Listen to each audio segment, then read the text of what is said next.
तो गाइस आज इस वीडियो में हम लोग बात करेंगे ओन ब्रांडिंग के बारे में। ओन ब्रांडिंग लेने से पहले कुछ चीज़ें ज़रूरी होती है। ओन ब्रांडिंग लेने के बाद जो प्रॉब्लम को फेस करना पड़ता है या जो हमारे दिमाग में चलता है वो सारी चीज़ें इस वीडियो में मैं क्लियर कर दूंगा कि आपको ओन ब्रांडिंग लेना चाहिए या नहीं लेना चाहिए। तो सबसे पहले बात करेंगे, मार्केट में बहुत सारे लोग हैं जो डीएसए प्रोवाइड करते हैं, कुछ फ्री करते हैं, कुछ पेड करते हैं। ऐसे ही कुछ लोग हैं जो ओन ब्रांडिंग प्रोवाइड करने का दावा करते हैं और उन्हीं चीज़ों को मैं इस वीडियो में क्लियर करूंगा कि आप ओन ब्रांडिंग लेने से पहले कौन कौन सी चीज़ों पे ध्यान दोगे कि जिससे आपको फ्यूचर में लॉस ना हो। ठीक है, तो सबसे पहले तो आप जो आपके नीचे सब एजेंट ज्वाइन होंगे उनकी जगह पे खड़े होकर आप सोचो कि आपको लोन करने के लिए क्या चीज़ चाहिए। क्योंकि देखो, मुझे सारी चीज़ें पता है। मैं 2012 से इस फील्ड में हूँ, क्रेडिट कार्ड में था। लोन के बारे में भी धीरे धीरे मैंने सारी चीज़ें सीखी है। ठीक है, इंश्योरेंस के बारे में मैंने सीखा है। तो एज ए फील्ड पे भी मैंने वर्क किया है, फील्ड पे जाके, रोड पे जाके। ठीक है, तो मुझे सारी चीज़ें पता है कि क्या क्या प्रॉब्लम फेस करना पड़ता है कस्टमर के साथ में। तो सबसे बड़ी जो प्रॉब्लम होती है वो होती है स्टेटस। अगर आप किसी कस्टमर का लॉगिन करते हो या कस्टमर की फ़ाइल आपके पास आई है तो सबसे बड़ा जो प्रॉब्लम फेस करना पड़ता है वो होता है स्टेटस। कस्टमर आपको बार बार कॉल करेगा ये पूछने के लिए कि मेरा स्टेटस क्या है। क्योंकि अगर किसी को भी लोन की ज़रूरत होगी तो एक दिन, 2 दिन, इसके बाद कस्टमर नहीं रुकता है, ये आपको भी पता है। तो ओन ब्रांडिंग आप ऐसी जगह से लो जहाँ पे सारा कंट्रोल आपके हाथ में हो, ना कि दूसरे के हाथ में। ठीक है, कंट्रोल का मतलब ये है कि अगर आप ओन ब्रांडिंग लेते हो और सीआरएम लोग देते हैं लीड सबमिट, तो कंट्रोल आपके हाथ में तो है ही नहीं। अब आप क्या करोगे, आपने ओन ब्रांडिंग ले लिया, सीआरएम ले लिया, अब आपने सब एजेंट बनाया। ठीक है, सब एजेंट बनाने के बाद वो लीड डालेंगे तो कंट्रोल आपके पास नहीं है, कंट्रोल आपसे जिसने लिया है उसके पास है। ठीक है, बात को आप समझो। तो आज के टाइम में ऐसा कोई बंदा नहीं है जो ये बोले कि मैं लीड सबमिट करना चाहता हूँ या मैं लीड सबमिट करना पसंद करता हूँ। ये ऐसे लोग होते हैं जो फ्रेशर होते हैं, उन्हें लोन के बारे में पता नहीं होता है, उन्हें किसी भी चीज़ की जानकारी नहीं होता है। तो उनको ये लगता है कि भाई फ्री में डीएसए मिलता है तो हम फ्री में ही वर्क करेंगे, पैसा क्यों दें। ये ऐसे फ्रेशर होते हैं। तो अगर आप सीआरएम लेके यूज़ कर रहे हो, मैं गारंटी देता हूँ आपके नीचे सब एजेंट बनाना बहुत मुश्किल हो जाएगा। चाहे आप फ्री में लोगों को जोड़ोगे, लोग आएंगे, जुड़ेंगे और 1-2 दिन काम करके गायब हो जाएंगे। लेकिन जब यही आप ओन ब्रांडिंग कैपिटल पैसा से लेते हो तो मैं हमेशा बोलता हूँ कि मैं 2000 का डीएसए देता हूँ और आप भी चार्जेबल रखोगे, फ्री में आईडी किसी को नहीं दोगे। ठीक है, भले कम लोग आएंगे, महीने में 10 लोग आएंगे चलेगा, लेकिन महीने में 1000 लोग आएंगे, फ्री का डीएसए दोगे तो रिज़ल्ट ज़ीरो आएगा। आप ट्राई करके देख लेना, 1000 लोगों को आप फ्री में भर लो और 10 लोगों को आप पेड अपने यहाँ रख लो तो रिज़ल्ट 10 लोगों का ज़्यादा आएगा, 1000 लोगों का रिज़ल्ट ज़ीरो आएगा। क्योंकि फ्री की चीज़ की किसी की भी लाइफ में, चाहे मेरी हो, आपकी हो, आपको कोई चीज़ फ्री में मिलती है तो उसकी वैल्यू नहीं होती है। तो अगर आप लीड सबमिट करा रहे हो तो आपके पास कोई नहीं आएगा, मैं गारंटी देता हूँ इस चीज़ का। और अगर कोई आ भी गया तो वो वर्क नहीं करेगा। क्यों? क्योंकि सीआरएम में जब आप फाइल डालते हो तो ये कहने की बात होती है, स्टार्टिंग में लोग कहते हैं कि सेम डे पे मैं ये करा दूंगा, सेम डे पे मैं वो करा दूंगा। ठीक है, ऐसा कुछ होता नहीं है। आपकी फ़ाइल पेंडिंग पड़ी रहती है 10 दिन, 15 दिन, 20 दिन, या हो सकता है आपकी फ़ाइल लीक कर दी जाए, किसी और जगह से डिसबर्स हो जाए तो आपको पता भी नहीं चलेगा क्योंकि कंट्रोल आपका है ही नहीं। बट कैपिटल पैसा में पूरा कंट्रोल आपके पास होगा। सबसे पहली चीज़, आपके नीचे जितने सब एजेंट आएंगे वो डायरेक्ट लॉगिन आईडी करते हैं, उन्हें किसी से कोई मतलब नहीं। डायरेक्ट लॉगिन आईडी करो, आपको सिर्फ उन्हें सपोर्ट करना है। अगर कहीं पे वो प्रॉब्लम में फंसते हैं, कहीं कोई चीज़ उन्हें समझ में नहीं आती है तो आप उन्हें सपोर्ट करो। सपोर्ट के लिए देखो, हमारा ट्रेनिंग का ग्रुप है। ट्रेनिंग के ग्रुप में आप ज्वाइन हो सकते हो। आपको लगता है आप सीख सकते हो, नहीं सीखना चाहते हो, आपको लगता है आप बिज़ी हो, तो आपके नीचे जो एजेंट है आप उन्हें लिंक प्रोवाइड कर सकते हो ट्रेनिंग की। मैं ट्रेनिंग देता हूँ यहाँ पे, और ट्रेनिंग में उन्हें सारी चीज़ें मैं क्लियर करके बता दूंगा कि ऐसे ऐसे लॉगिन करना है, कभी प्रॉब्लम आती है तो इस तरीके से उस प्रॉब्लम को सॉल्व करना है। ये सारी चीज़ें हो गई। दूसरी चीज़, अगर आप उनका पे आउट स्ट्रक्चर उठा के देखोगे तो कैपिटल पैसा से पे आउट बहुत कम है। आप चेक कर लेना, बताने की ज़रूरत नहीं है। तो उनका पे आउट और कैपिटल पैसा का पे आउट देखोगे तो ज़मीन आसमान का फ़र्क है। और ओन ब्रांडिंग में 10 पैसा भी बहुत इम्पोर्टेंट रखता है, क्योंकि जब आप डीएस से देते हो तो 10-20 पैसा 30 पैसा मार्जिन रखते हो और सारा पे आउट आपको देना पड़ेगा। ठीक है, तो सबसे बड़ा ये है फ़र्क। तीसरा फ़र्क सबसे बड़ा ये है कि कैपिटल पैसा Monday to Thursday weekly 4 days training देता है। पूरे इंडिया में आप चेक करोगे तो कोई ट्रेनिंग नहीं देता है। ट्रेनिंग का मतलब है, अगर आपने किसी से जुड़े हो तो महीने में या 15 दिन में एक बार वो ट्रेनिंग दिलाते हैं एज ए बैंकर से। ठीक है, तो सारे बैंकर तो ट्रेनिंग देंगे नहीं, जैसे फेयर सेंट हो गया, प्रेफेयर हो गया। ठीक है, तो ये कुछ या इंक्रीड हो गया, फिनेबल हो गया। ठीक है, तो ये कुछ आरएम आपको ट्रेनिंग देंगे। ठीक है, लेकिन कैपिटल पैसा में ट्रेनिंग मैं देता हूँ मंडे टू थर्सडे और हमेशा चलता है। 2 साल होने वाला है, मैं शुरू से ट्रेनिंग दे रहा हूँ मंडे टू थर्सडे, और ये हमेशा चलेगा। और सारे प्रोडक्ट की नॉलेज मुझे है, ऐसा नहीं है कि नॉलेज नहीं है। मैंने हर आईडी पे लॉगिन किया है, डिस्बर्स कराया है, सबकी नॉलेज है। और जो पोर्टल हम प्रोवाइड करते हैं उस पोर्टल पे आपको, अगर आपको फिनेबल से लॉगिन करना है तो फिनेबल की पॉलिसी मिल जाएगी, फिनेबल का पिन कोड मिल जाएगा। ठीक है, ट्रेनिंग की वीडियो, मतलब लॉगिन कैसे करते हैं उसकी वीडियो मिल जाएगी। अब आपको और क्या चाहिए? इसके अलावा कोई प्रॉब्लम है? ट्रेनिंग का ग्रुप है, आप ग्रुप में आके मंडे टू थर्सडे ट्रेनिंग लो। तो ये सारी फैसिलिटी आपको यहाँ पे मिलती है। ठीक है, तो अगर आप कंपेयर करके देखोगे, आप एक सीआरएम ले लो और आप एक डायरेक्ट लॉगिन आईडी का ओन ब्रांडिंग ले लो और आप चेक कर लो, कंपेयर करके देख लो मार्केट में। तो जो डायरेक्ट लॉगिन आईडी का आपके पास अगर वेबसाइट और एंड्रॉयड एप्लीकेशन है तो आपके पास ज़्यादा लोग आएंगे। सीआरएम लेकर आप फ्री में भी आईडी दोगे, आपके पास कोई नहीं आएगा। ये मैं चैलेंज करता हूँ, आप ट्राई कर लेना। और फ्री में जो भी लोग आएंगे वो कचरा होता है और कचरे से कुछ भी फ़ायदा नहीं मिलेगा, ये चीज़ आप याद रखना। उसके बाद एक और प्रॉब्लम आती है कि अगर हमने ओन ब्रांडिंग ले लिया तो उसके बाद हमें क्या लगता है, ओन ब्रांडिंग लेने से पहले हमें कंपनी रजिस्टर करानी पड़ेगी, हमें जीएसटी लेना पड़ेगा, फिर और भी बहुत सारी प्रॉब्लम होती है। सोचते हैं कि हमें ऑफिस लेना पड़ेगा, हमें स्टाफ रखना पड़ेगा। देखो, कोई भी बिजनेस करने से पहले एक्स्ट्रा खर्च मत करो। ठीक है, कैपिटल पैसा जैसे मैं करता हूँ, सेम बिजनेस अगर आप फॉलो करोगे, हमारा जैसा रूल है वैसा फॉलो करोगे तो 100% आप सक्सेसफुल बनोगे। आप मेरी ऑफिस में बहुत सारे लोग विजिट किए होंगे, देखे होंगे कि मैं ऑफिस में जो एम्प्लॉय हैं ना के बराबर रखता हूँ। किसी को जल्दी से मैं रखता नहीं हूँ, क्योंकि सारा काम मैं खुद करता हूँ। और आज के टाइम में मैं पूरा काम ऑटोमेशन पे करता हूँ, किसी चीज़ की मुझे ज़रूरत नहीं है। ठीक है, सिर्फ लॉगिन करना है, लॉगिन मैं कर दूंगा। और लॉगिन करने के बाद दूसरी चीज़ आती है बैलेंस ट्रांसफ़र की, यानी पे आउट देने की। तो पे आउट तो जो ओनर होता है वही रिलीज़ करता है। तो ये 2 काम मैं करता हूँ। इसके बाद का सारा काम ऑटोमेशन है, और यही चीज़ आपको भी मिलेगा। ऑटोमेशन का मतलब सबसे बड़ा काम क्या होता है? एमआईएस होता है। आप कहीं पे भी, चाहे आप फ्री डीएसए में काम करो, पेड डीएसए में काम करो, ओन ब्रांडिंग ले लो कहीं से, एक ही चीज़ की प्रॉब्लम आती है और वो होती है एमआईएस की। आपको एमआईएस भेजना पड़ता है। ठीक है, एक्सेल शीट पे। तो आज के टाइम पे बहुत सारे लोग के पास पीसी नहीं है, सिर्फ मोबाइल है। तो जब उन्हें एमआईएस भेजने की बारी आती है तो उनके साथ बहुत बड़ा प्रॉब्लम होता है। फिर वो एमआईएस आपको भेजेंगे, फिर वो एमआईएस आप बैंक में भेजते हो या जिससे ओन ब्रांडिंग लिया आप उसे भेजोगे।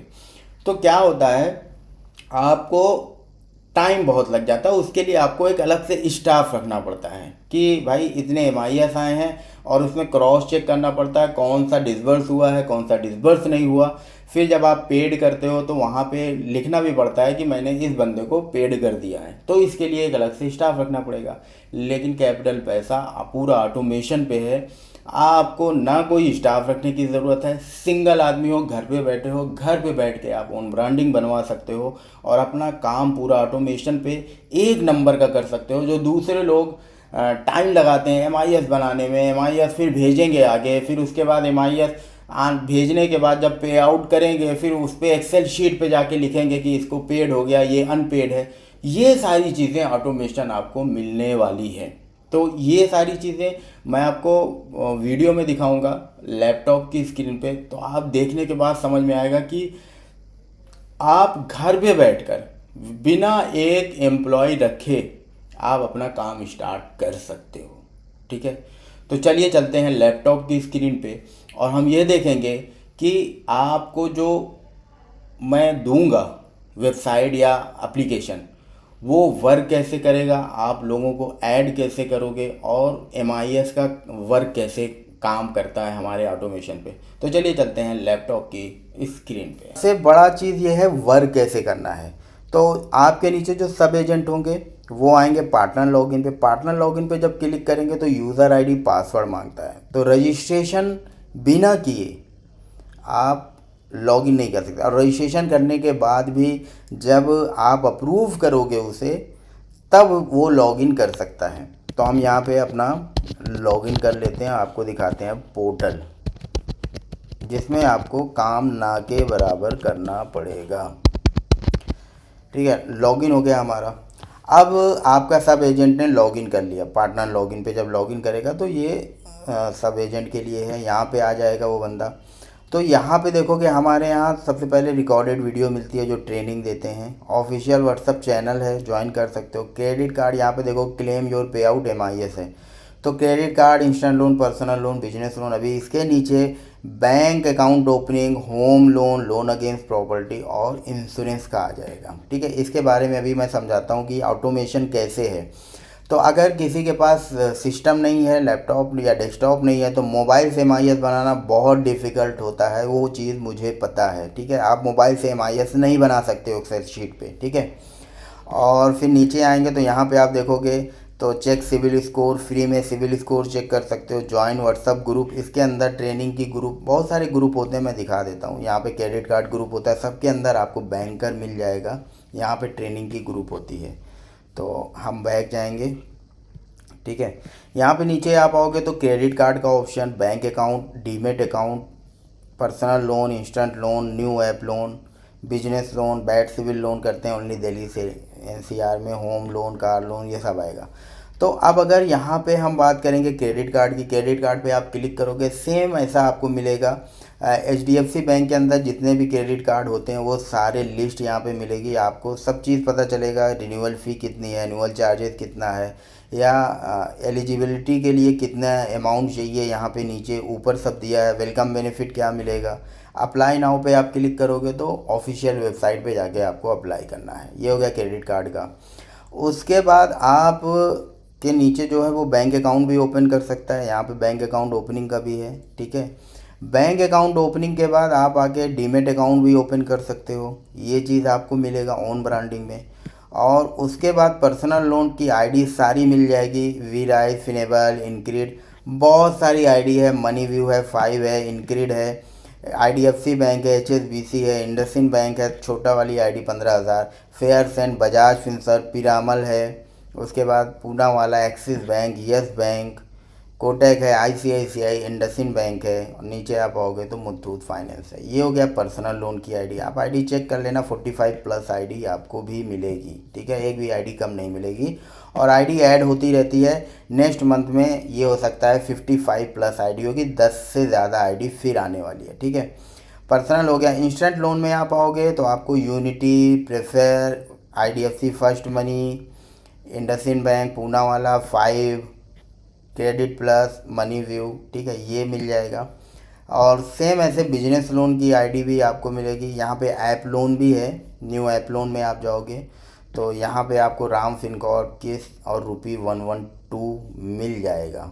ठीक है, उसके बाद आप आओगे बिजनेस लोन में। तो बिजनेस लोन की आईडी भी सेम है। यहाँ पे आप देखोगे उद्योग प्लस वीराइज प्रोटियम मिलेगा, इनक्रीड फेयर्स and Tata Capital, Infi, lending card, L and T, सारी आईडी आपको मिलेगी जहाँ से आपको रियल में वर्क होता है। यही यही आइडियाँ काम करती हैं लोन के लिए। ठीक है, ये हो गया। अब मान लो आपका कस्टमर जो है या आपका सब एजेंट जो है उसका लोन डिसबर्स हो गया या क्रेडिट कार्ड बन गया। ठीक है, क्रेडिट कार्ड बनने के बाद अब वो क्या करेगा, एमआईएस भेजेगा आपको और आप एमआईएस आगे भेजोगे। ठीक है, आप मुझे एमआईएस भेजोगे या आप अगर किसी डायरेक्ट बैंक से हो तो आप बैंक में एमआईएस भेजोगे। बिना एमआईएस भेजे आपको पे आउट कहीं नहीं मिलता है, ये रियल है। ठीक है, लीड सबमिट में क्या होता है, जो सीआरएम होता है वहाँ पे वो बैकएंड से ही अपडेट करते हैं। ठीक है, अप्रूव हुआ नहीं हुआ वो उन्हें पता होता है, आपको पता नहीं होता। यहाँ पे सारी चीज़ें विजिबल है एकदम, और कुछ भी पूरा ट्रांसपेरेंसी है। यहाँ पे ट्रांसपेरेंट मिलेगा आपको, कोई भी चीज़ यहाँ पे प्रॉब्लम नहीं है कि कोई चीज़ आपसे छुपी रहेगी। आपको पे आउट कितना आया बैंक से, यहाँ पे लोगों को ये भी पता होता है मेरे यहाँ कि सामने से पे आउट कितना आया है। ठीक है, क्योंकि पोर्टल मैंने दिया है डायरेक्ट। अब मान लो किसी जिसका लोन डिसबर्स होता है, क्रेडिट कार्ड होता है, वो एमआईएस आपको भेजेगा। उसके लिए 100% मैं गारंटी देता हूँ कि अगर आपके पास ऑटोमेशन नहीं है तो आपको उसके लिए अलग से एक स्टाफ रखना पड़ेगा, मंथली 10 से 15 हज़ार रुपये सैलरी पे। वो यही काम करेगा कि आपका एमआईएस बनाएगा, क्रॉस चेक करेगा किसका डिसबर्स हुआ किसका नहीं हुआ, और उसमें हमेशा छूट जाते हैं, मिसिंग हो जाता है। क्योंकि जब भी आप एमआईएस आता है तो आपके मेल पे आता है, वहाँ से आपको एंट्री करनी पड़ती है। बैकएंड हमेशा गलती करता है, किसी ना किसी का एमआईएस छूट जाता है फाइनल एमआईएस में, और पे आउट में लेट होता है।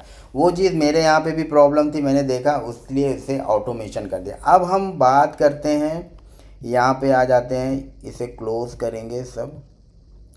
अब हम आते हैं इंस्टेंट लोन में। इंस्टेंट लोन में आप देखोगे तो यहाँ पे इंस्टेंट लोन दिया गया है। ठीक है, इंस्टेंट लोन में आप देखोगे तो यहाँ पे ये 2 एंट्री है। ठीक है, कब हुआ था, 21 अगस्त, ये 16 अगस्त को डिसबर्स हुआ था। ठीक है, तो ये मैंने अभी लेटेस्ट बनाया है ऑटोमेशन, नहीं तो पहले मेरा भी वही था, उसमें बहुत प्रॉब्लम होती थी। अब हम इंस्टेंट लोन में जाएंगे यहाँ पे, और इंस्टेंट लोन का एमआईएस यहाँ पे है।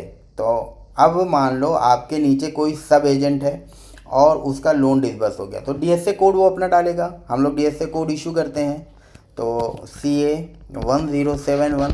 अगर मान लो किसी का डीएसए कोड आपने इशू नहीं किया है, मतलब आईडी कार्ड देते हैं तो उस पर डीएसए कोड इशू करते हैं, आपने नहीं किया है तो वो अपना यहाँ पे रजिस्टर मोबाइल नंबर भी डाल सकता है।